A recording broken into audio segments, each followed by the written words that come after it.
বাংলাদেশ ক্রিকেটে বহু প্রতিভাবান ক্রিকেটার এসে আশা দ্যুতি ছড়ালেও গতির ঝড় তোলা নাহিদ রানার মতো আসেনি কেউ। নাহিদের ছোড়া বলের গতিতে মুগ্ধ সাবেক ক্রিকেটার থেকে শুরু করে ক্রীড়া বিশ্লেষকরাও। বাংলাদেশি তরুণ পেসার এবার ঝড় তুললেন ওয়েস্ট ইন্ডিজের মাটিতে।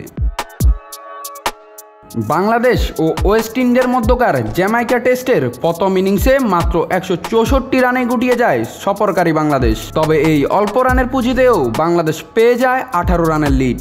এই কাজটা করতে অবশ্য সবচেয়ে বড় অবদান রেখেছে বাংলাদেশের তরুণ স্পিড গান নাহিদ।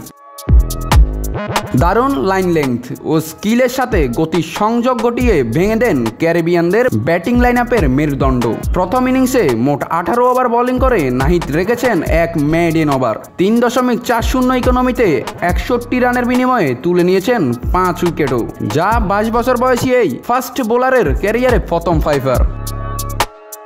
চাঁপাইনবাবগঞ্জের ছেলে বিদায় দেশের ক্রিকেটে চাপাই এক্সপ্রেস নামে পরিচিত নাহিদ। গেল সোমবারে জনপ্রিয় ধারাভাষ্যক ইয়ান বিশপ ধারাভাষ্যের সময় নাহিদকে নাম দেন বাংলাদেশ এক্সপ্রেস। তবে যে নামে ডাকা হোক না কেন, তার মূল পরিচয় এক্সপ্রেস। বাংলাদেশের ক্রিকেটে অবশ্য এক্সপ্রেস নামটি প্রথম নয়। বাংলাদেশের সাবেক তারকা ক্রিকেটার মাশরাফি বিন মুর্তজা ক্যারিয়ারের শুরুতে প্রবল পরিচিত পেয়েছিলেন নড়াইল এক্সপ্রেস নামে।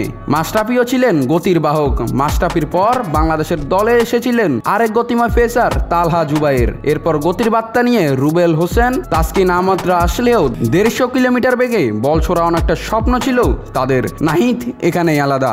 জ্যামাইকা টেস্টের দ্বিতীয় দিনে একটি ওভারে প্রথম ডেলিভারিতে নাহিদ গতি তুলেছিল 150.1 কিলোমিটার। তার পরবর্তী বলটা নাহিদ ছোড়েন 149.2 কিলোমিটার বেগে। জ্যামাইকা টেস্টের তৃতীয় দিন শেষে বাংলাদেশ এগিয়ে আছে 211 রানে। মাঠে এখনও আছে জাকের আলী ও তাইজুল ইসলাম।